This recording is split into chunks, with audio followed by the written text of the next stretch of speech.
आपला विचार हा कसा प्रभावी करावा त्याकरता तन मन धन ज्याने अर्पण करून या काँग्रेस पक्षाची कोल्हापूर जिल्ह्यामधली जी जडणघडण केली ती निश्चितपणाने कौतुकास्पद। राजकारणामध्ये आणि समाजकारणामध्ये मूल्य तत्वज्ञान आणि पक्षनिष्ठा ही एका बाजूला पातळ व्हायला लागली, दिवसेंदिवस बाजूला निघाली। आज माणूस कुठं आहे आणि उद्या कुठं आहे हे सांगता येत नाही। अशा काळामध्ये धीरोदत्तपणानं ज्याने आपलं आयुष्य समाजाकरता राजकारणाकरता आणि आपल्या पक्षाकरता वाहिले, सकाळी त्यांची प्राणज्योत माजवली। खरोखर राजकारणामध्ये समाजकारणामध्ये जी मूल्य असतात ते आयुष्यभर जपणारा हा नेता होता।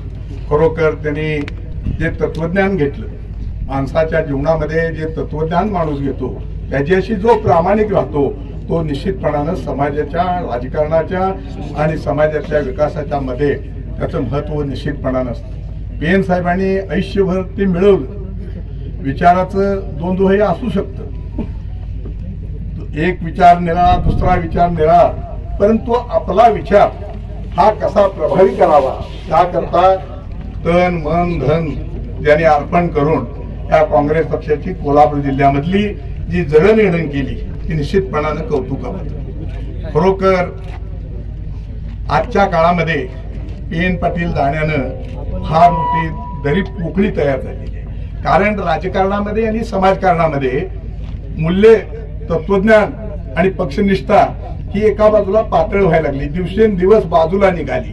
आज माणूस कुठं आहे आणि उद्या कुठं आहे हे सांगता येत नाही। अशा काळामध्ये धीरोदत्तपणानं ज्याने आपलं आयुष्य समाजाकरता राजकारणाकरता आणि आपल्या पक्षाकरता वाहिले, असे नेते कोल्हापूर जिल्ह्याचे नेते PN पाटील साहेब आपल्यातून गेले। खरोखर त्यांना आपल्याला श्रद्धांजली वाहायची असेल तर भविष्य काळामध्ये राजकारणामधला आणि समाजकारणामधल्या या अंधधुंद परिस्थितीमध्ये त्यांनी जो विचार पाळला, तो विचार जपला आणि त्याच्याकरता यश आलं अपयश आलं काही आलं तर ते सहन करून मी माझ्या हिमतीवर जगायला तयार आहे, माझा पक्ष वळवायला तयार आहे, ही जी हिंमत असणारी माणसं उद्याच्या काळामध्ये तयार होणं ही त्यांना खरी आदरांजली होईल। मी शेतकरी कामगार पक्षाच्या वतीनं आणि पवार पाटील फॅमिलीच्या वतीनं त्यांना आदरांजली वाहतो। त्यांच्या मृत्यूंना शांती लावो अशी ईश्वरचरणी प्रार्थना करतो। खरोखर त्यांच्या कुटुंबावर फार मोठा आघात झाला।